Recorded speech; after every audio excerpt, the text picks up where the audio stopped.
हूँ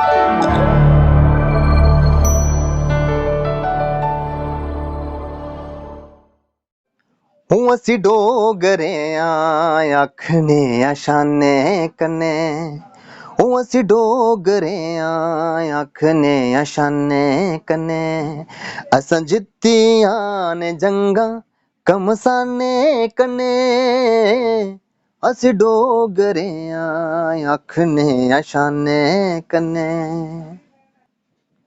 हेलो दोस्तों, आप सबका स्वागत है आपके अपने YouTube channel the Chenab valley educator पे।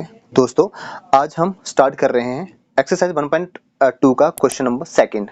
ओके दोस्तों, हमारा चैप्टर जो है वो रियल नंबर है, 10th क्लास फर्स्ट चैप्टर है ये। इसका सेकंड क्वेश्चन का फर्स्ट पार्ट हम करेंगे। दोस्तों, क्वेश्चन पढ़ते हैं। क्वेश्चन क्या दिया हुआ है, बहुत ही आसान है। Find the LCM and HCF of the following pairs of integers and verify that LCM multiply HCF equals to product of two numbers। दोस्तों, दो नंबर दिए होंगे, दोनों का आपको पहले एलसीएम निकालना है या फिर एचसीएफ, पहले जो मर्जी निकालो। मतलब आपको एलसीएम निकालना है दो नंबर का और दो नंबर का एचसीएफ निकालना है, और एलसीएम निकाल के एचसीएफ निकाल के फिर आपको वेरीफाई करना है कि दोनों का जो एलसीएम आएगा और एचसीएफ आएगा वो equal to product of the two numbers आता है कि नहीं आता। तो product of the two numbers क्या है दोस्तों, ये दो नंबर हैं।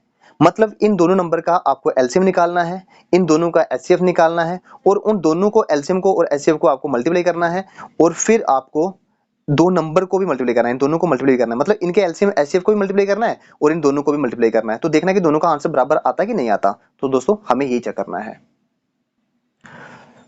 दोस्तों, पहले मैं आपको समझाता हूं कि हाईएस्ट कॉमन फैक्टर क्या होता है एंड लीस्ट कॉमन मल्टीपल क्या होता है ना, एचसीएफ क्या होता है। ओके दोस्तों, एचसीएफ का जो फुल फॉर्म होता है वो होता है हाईएस्ट कॉमन फैक्टर, और एलसीएम का जो फुल फॉर्म होता है वो होता है लीस्ट कॉमन मल्टीपल। याद रखिएगा।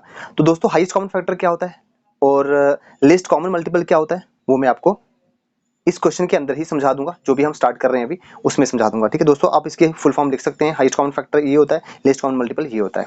सो दोस्तों, सबसे पहले हमें हाईएस्ट कॉमन फैक्टर निकालने के लिए एंड लीस्ट कॉमन मल्टीपल निकालने के लिए हमें क्या करना पड़ेगा, इन नंबर्स की प्राइम फैक्टराइजेशन करनी पड़ेगी। ओके दोस्तों, तो देखिए दोस्तों, prime factorization of 26 equals to 26 prime factorization. अभी पहले जो क्वेश्चन हम लोगों ने क्वेश्चन नंबर 1 पढ़ा था उसमें प्राइम फैक्टराइजेशन हम लोगों ने सीख ली है कि प्राइम फैक्टराइजेशन होती कैसे है। दोस्तों, फर्स्ट क्वेश्चन को देख लो, ये क्वेश्चन आपको आराम से समझ आएगा। तो प्राइम फैक्टराइजेशन के लिए 2 1 जा 2, 3 2 जा 6। ओके दोस्तों, 13 1 जा 13। सो दोस्तों, 26 का अगर मैं बात करूं प्राइम फैक्टराइजेशन क्या है तो 2 इंटू 13 हो गया। ओके दोस्तों, एंड ऐसे ही करके आपको 91 की प्राइम फैक्टराइजेशन करनी है।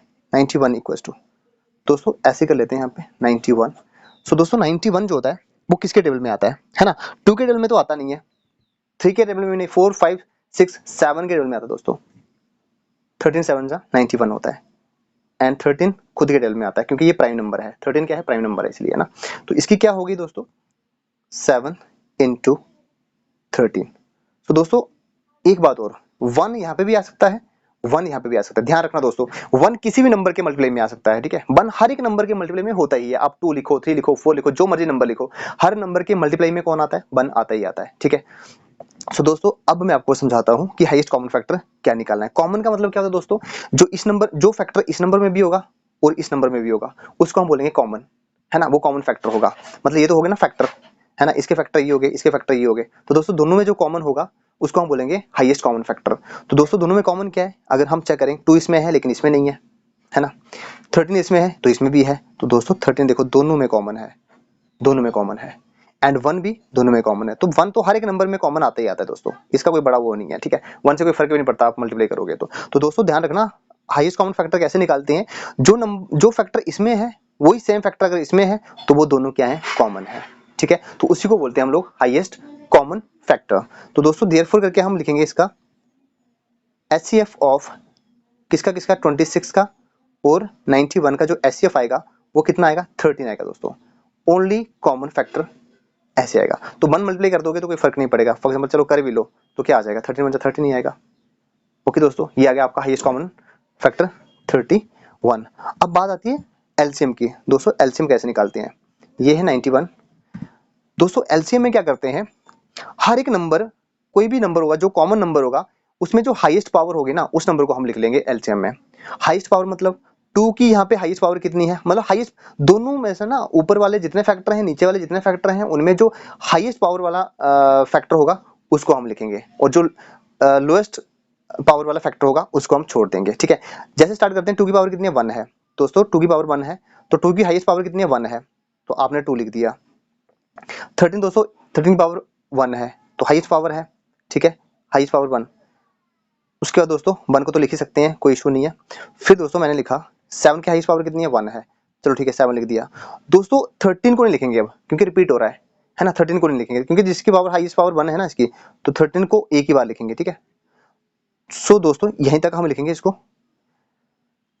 तो एलसीएम में दोस्तों आप ऐसे भी समझ सकते हैं कि जो हाईएस्ट कॉमन फैक्टर आता है वो आएगा और बाकी बचे हुए सारे फैक्टर हम लिख देते हैं तो एलसीएम निकल जाता है। तो एलसीएम में आप हाईएस्ट कॉमन फैक्टर को 2 बार मत लिखिए, हाईएस्ट कॉमन फैक्टर जो एक आया होता है उसको लिखना होता है, मतलब जो कॉमन आया होता है ना उसमें से एक ही लिखना होता है, मतलब 2 में से एक लिखना होता है, जो 2 कॉमन होते हैं उनमें से एक ही लिखना होता है किसमें, एलसीएम में। ठीक है, तो ऐसे भी समझ सकते हैं, नहीं तो हाईएस्ट पावर वाले नंबर्स को लिखना होता है। ठीक है, सो आपका मल्टीप्लाई करके कितना आ गया 26 आ गया, मल्टीप्लाई 7 आ गया, 7 से 42 होता है, कैरी 4, 7 टू 14 और 4 18, 182 आपका क्या आ गया, एलसीएम आ गया। दोस्तों अब करेंगे हम वेरिफिकेशन। ठीक है, उसने क्या बोला क्वेश्चन में, उसने बोला कि आप एलसीएम निकालो, आप एचसीएफ निकालो, फिर आप product of the two numbers के बराबर इसको वेरीफाई करो कि एलसीएम का और एचसीएफ का दोनों का मल्टीप्लिकेशन करके product of the two numbers के बराबर आता कि नहीं आता, product of the two numbers ये वाले इनके बराबर आता कि नहीं आता। तो दोस्तों हम यहाँ पे करेंगे वेरिफिकेशन। ठीक है दोस्तों, ये है हमारा वेरिफिकेशन। उसने बोला कि एलसीएम और एचसीएफ इन दो नंबर्स का एलसीएम और इन दो नंबर्स का एचसीएफ दोनों को मल्टीप्लाई करके product of the two numbers के बराबर आता कि नहीं आता। दोस्तों सबसे पहले अगर मैं बात करूं एलसीएम की तो ये रहा आपका एलसीएम, ये निकाल के रखा हुआ है, तो एलसीएम की जगह आपका आ जाएगा 182 मल्टीप्लाई का मल्टीप्लाई। एचसीएफ कितना आएगा दोस्तों, ये देखो एचसीएफ निकाल के रखा हुआ है कितना 13, तो 13 लिख दो दोस्तों, यहाँ पे एचसीएफ कितना आ गया 13 आ गया। दोस्तों प्रोडक्ट ऑफ टू नंबर्स कौन कौन से हैं, यही तो है 26 और 91, तो 26 को मल्टीप्लाई कर दो 91 से। ठीक है दोस्तों, अगर हम मल्टीप्लाई करें इसको तो दोस्तों कितना आएगा, इसका आंसर आएगा मल्टीप्लाई करके 2 3 6 6। दोस्तों मल्टीप्लाई तो आना ही चाहिए, बड़ी क्लास के बच्चे हो, इन दोनों का मल्टीप्लिकेशन करके भी कितना आता है 2366। तो दोस्तों आपने देखा लेफ्ट हैंड साइड जो है वो राइट हैंड साइड के बराबर आ गई। तो आप लास्ट में लिखोगे left hand side equals to right hand side, verified answer.